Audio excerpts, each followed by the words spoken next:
Conversation with the Mystic is a series that's rapidly gained momentum and popularity ever since its inception a few years ago. The focus this evening, as we all know, is of life and love. Love, of course, being that dodgy four-letter word that seems to give many a reason to live and sometimes gives them a reason to die. And then there's life, also a four-letter word, just as mystifying, just as enigmatic on occasion. And so we have our two speakers this evening who will be exploring these words, unpacking them, demystifying them. We have the magic of the movies, and we have the profound realm of the spiritual. Where does that magical meet the mystical? We'll find out. Good evening, everyone. Good evening, everyone. Nobody's saying anything. No, they're all here, but they're very silent. They're all waiting for it all to begin. And let me tell you, I have to confess, as I came on, before this I was quite relaxed, but as I've come onto the stage, my heart is beating really fast. So while Guruji was praying, I was saying to myself, I must be relaxed. This is the time. When I am with my Guru, I must be relaxed. This is it. So yes, I will calmly begin by thanking you, Sadhguruji, for giving me this opportunity to be in conversation with you. Isha Foundation, thank you very much. I thought when we're talking about of love and life, heart beating is a good thing. Okay.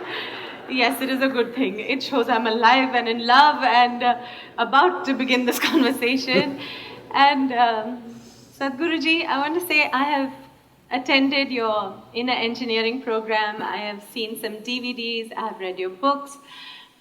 And everywhere, there are your brilliant views on various issues. It could be from the making of a nation to the making of a toy car, from the running of a household to the running of parliament. You have brilliant views on every issue that one can ever question. Yet I know very little about you. And here's a brilliant mind with an, for lack of better words, I'd say out-of-the-box thinking. So different, so refreshing, so enlightening. I'm fascinated and I want to know about your life. And I'd like to know that, were you just born brilliant? Did it begin from that very moment? I was a normal birth, I didn't come in a box. My mother had a normal childbirth. No, but, I'm from the movies and I can't help thinking, was it like it is in storybooks, that a venerable sage came to your home and when he looked at your mother, he said, there is going to be born a guru. Rejoice! He will lighten his own path and that of others. You also going like this? No, but was it like that? Or how was it? How was your childhood?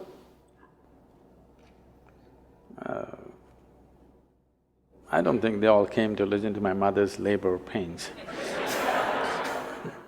No, I'm really fascinated, intrigued that we're all here. But, the way you think, we wait to hear what you have to say.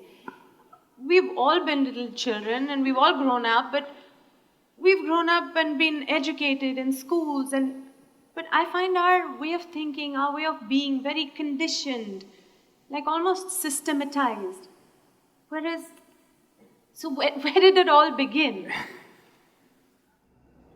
I think you're looking for something unnatural that happened there. One thing that could be considered unnatural was, it seems I was a very delayed birth. My mother went to the hospital 3 times and came back and she gave up, she said, he's not coming. And when it actually happened, it happened at home. My father being a physician, that was not possible, she had to be in the hospital. 3 times she went and 3 times it didn't happen. They did everything possible and she gave up.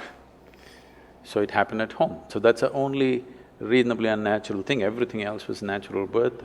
I didn't come in a box and I refuse to be educated so the question that you're asking is, do people grow up and blossom or are they brought up by somebody? You will see the general expression is, I was brought up in this place, I was brought up in that way. Especially in the West, you will see, I was brought up Christian, I was brought up Jewish. These are very common words. I think it's absolutely ridiculous and humiliating that a human being has to be brought up. You bring up cattle, okay? You don't bring up a human being. A human being is supposed to blossom by his own nature. That is why he is on the top of the pile, at least on this planet in the evolutionary scale. And most human beings don't seem to understand that, or they're not allowed to understand that by a whole lot of people and they need to be brought up. Bringing up means somebody is molding you. Molding means it's a predetermined shape. No flower that blossoms is the same way as another one which blossomed yesterday. But a mold means it's always going to be the same. If you make a mold, the idea of making a mold is that we want to have the same form again and again and again. Right now, generally, that seems to be the work, unfortunately, of the current education system, the so-called religions that are operating in the world, and of course the family. They want you to be in a certain mold. They don't want you to blossom like a wildflower because they're afraid of anything fresh happening among them. They want something that is familiar. They don't want something unfamiliar to be born among them. So, if you have succumbed to that system, then yes, you've been molded into a certain form. If you allow your humanity to blossom, then you will see you don't belong to any mold. This is the beauty of being human, that there is no a particular way to be. If you were a dog, you would be one way, if you were cattle, you would be one way, if you were a sheep, you would be another way, if you were a bird, you would be another way, a grasshopper another way. But to be human means there is no particular way. What is human is not defined, not described. It is just that. For every other creature on this planet, nature drew two lines. Within that, they have to play their game. For a human being, only the bottom line is drawn, there is no top line. But socially, people are trying to draw a top line for themselves. But nature has not drawn a top line for you, it's a limitless possibility. And this is what is freaking human beings right now, because they can't decide what they need to be. They're trying to be like somebody else. Only bottom line is set, top line has been removed. This is evolution. But wait, we still didn't quite get to… So how was it when you were a child? Were you put into a school to go the systematic way, and did you keep up with it? Do I look that educated? Don't insult me like that. Actually, you know, when I go and stand in the line, in the immigration lines, and particularly in America, they look at me and say, "Can you speak English?" I say,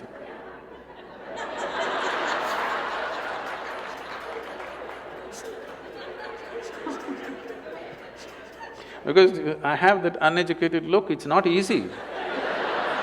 Do you know what it takes to remain uneducated?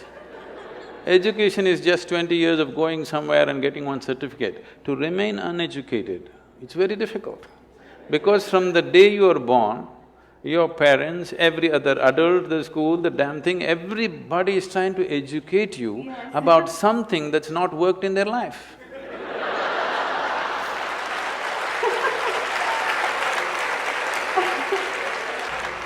And then, did you also, like we all went through these confused teenage years of not really knowing where we're going? I mean, did you clearly know your path?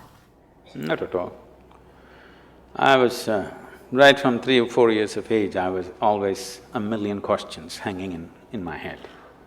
I have a question about everything to everything. questions means very fundamental questions about existence itself, my own existence. So when I was 3-4 years of age, suddenly I realized I know nothing. Know nothing means somebody gives me a glass of water, I do not know what is water. I know how to use it, I know if I drink it, it'll quench my thirst and so many other ways of using it, but I do not know what is water. I'm saying even today you do not know what is water. So only thing available in all three states on the planet, two-thirds of the planet is water, two-thirds of your body is water. If you think life, we think water. But do you know what it is? With all the scientific exploration, we do not even know a single atom in its entirety. Today our idea of science is learning how to use everything. Yes, we know how to use an atom, we know how to break it, we know how to fuse it, but we really do not know what it is. Any one thing, tiniest thing in the creation, we do not know in its entirety. This is the fact of life. Well, even something simple as what you started with saying, that looking at water, I mean, straight away I was taught water, H2O, and what it can do, and you can mix it with colors and it becomes that, you can drink it and it quenches your thirst. But I never looked at it and said, I don't really know what is water. Because nobody looks at anything. See, everybody is looking like this. Nobody has any attention for a piece of life here. They're like this. If you pay attention to one life, one blade of grass, one grasshopper, one human being, something else will happen. That's why we said life and love, because if you pay attention to one human being, some love will happen within you, okay? If you miss life, at least some emotion in that direction must happen to you. That will happen only if you pay attention to one. If you're looking at like this, these days it's become a fashion because you're on love on Facebook, you love the whole humanity. To love one human being, if you want to love one human being, it costs life. To love the whole humanity, it doesn't cost anything. It's even better to love God, because it's always easy to love somebody who's not here now. It's so easy. But if you have to love somebody who's sitting next to you right now, it costs life. You know how difficult it is to love someone who's next to you right now? How easy it is to love someone who is dead or who is in heaven? Isn't it so? Let's face it. Because if you have to love one thing is you have to pay attention. Without attention, it will not happen. And above all, you have to give up something that is you to accommodate another, otherwise it will not happen. The English expression is very good, you must fall in love. You cannot rise in love, you cannot stand in love, you cannot fly in love, you have to fall. Something of you should fall, otherwise it will not work, you will not know it. So, you want to have a fake sense of life, then you don't pay attention to anything. Everything is information, nothing is a living experience. Everything is from the textbook or from the cinema or from the internet. Nothing is from life's experience. We're doing more and more today of that. Sadhguruji, you just mentioned love, and today it is about life and love, and I would like to know, for us it is maybe love your family members, whoever it could be. Why I ask you this is because there's so many versions of this and I really want to get to it. Some teachers, some gurus, some guides will say, you can love, but you must be detached. Oh. You must love, but it cannot be conditional. It should be unconditional. And so there's versions of it. I just want to know.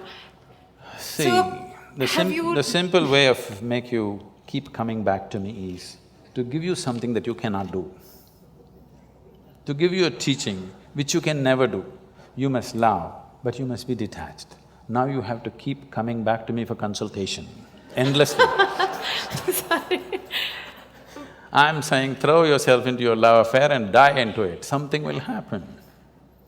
Something worthwhile will happen if you're willing to die into the process. Not just anything, whether it's your work or your life or your love or whatever, if you do not know how to throw your entire self into it, you will never know the taste of what it is. Love but be detached. Why do you want to love then? Only because you want to include somebody as a part of your life, part of yourself, that's why you love. No, I love but I am detached. This means you have to come back to consultation every day, it's like a psychiatrist's job.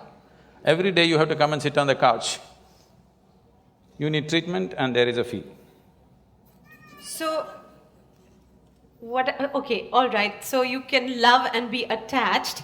No, I didn't say that. Okay, I'm coming back for consultation, please. So what did you say?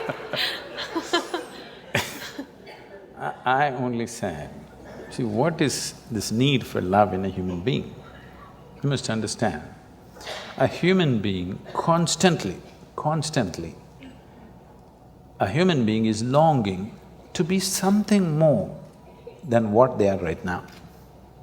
If this finds a simple, basic physical expression, we call this sexuality.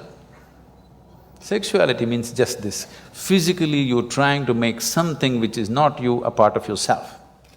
For a few moments you may succeed. If you try this mentally, it gets labeled as greed, conquest, or maybe simply shopping. Shopping. Oh. Some people go for conquest with swords and guns, some people go with checkbooks and cash, credit cards. The thing is, you want to include something which is not a part of you as yourself, that is the whole effort. Whether you want money or wealth or you want to occupy a nation, what is it? Something that is not you, you want to make it yours. Yours is an effort to make it a part of yourself. If it happens emotionally, on the emotional level, if you try this, we call this a love affair. You're trying to make somebody who is not a part of you, a part of yourself emotionally. This is a love affair. If you do it consciously, we call this yoga. Yoga means union. So all these efforts are fine, everything has its own beauty but has its own limitations. When you understand the limitations of all the other methods, nothing right or wrong about it, it is just that it will work briefly, it will not work for always. When you realize that, you consciously try to include. When you consciously become an inclusive process, if you sit here, if you experience everything as yourself, then we say you're a yogi, okay? So this is a love affair successful. It was something you said at the end which I would like to ask you again. You said love, inclusiveness. I can't understand how I can love everybody in this room. You cannot. There's some people you cannot love. I can barely see up there and up there. So how is that? How do you include everybody in your love? See, because you are looking at love as something that comes to you or you yield to the process of love only because you appreciate a particular quality, a shape of somebody's nose or the shape of their mind or their thought or their emotion or the way they speak or the way they do things or the way they relate to you, something, okay? There are many things. It is based on something that is acceptable to you. If they do something that is not acceptable to you, love crumbles. Yes. Now what I'm saying is, I want you to look at this, whether love happens to you or hate happens to you, anger happens to you, misery happens to you, joy happens to you, it only happens within you, isn't it? Yes. It never… People say love is in the air. No. Because you are feeling very pleasant in your emotions, suddenly air feels vibrant, it always been, you missed it all your life, now you're beginning to feel it. Okay. All right? So, whatever human experience, love or hate, whatever, happens only within you. What I'm saying is, at least what happens within you must happen by your choice. Consciously you must be able to make it happen. If you are able to… if your experience of what is happening within you is happening by choice, what is the problem? It only happens within you. Love is not a relationship. A relationship is a different thing. Love is a certain sweetness of your emotion. Whether you look at a tree or a dog or a man or a woman or a child or just at the sky, why can't you look at it lovingly? Because it's not about loving the sky, it's about the sweetness of your emotion. If your emotions are sweet, whatever you look at it in a certain way. Right now you have nasty emotions, whatever you look at it in a different way. So you have always associated love with somebody. No, this is not about somebody. Love is not something that you do, it is something that you can become. If you're willing, you can become love, you can make your emotion into a very sweet space. If you make your body very pleasant, it becomes pleasure. If you sit here, it can be great pleasure just sitting here and breathing. If your mind becomes pleasant, we say this is joy. If your emotions become pleasant, we say this is love. If your very life energies become pleasant, we say this is blissfulness, this is ecstasy. If your surroundings become pleasant, we call that success. Now you're calling your success with somebody as love, that's a mistake. You have a success story with somebody, that is, you have created pleasantness in the atmosphere between you and let's say 5–10 people around you. You're calling that love. No, that is actually success, because that needs lots of management. Yes, it does. Yes or no? Yes, it does. Yes, but for you to be loving, there is no management. If you just make your emotions sweet, your emotions are sweet and it's beautiful to be like this. It's not about anybody. If somebody comes, we can share it. If nobody comes, you can sit here with your eyes closed and still be loving. What's the problem? It is not about somebody, it's not an action. It is not something that you do, it is something that you can become.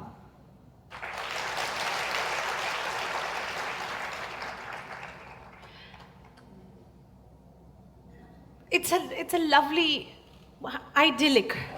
It is not idyllic, it is the way it is. I mean, you'd really have to practice this. Why?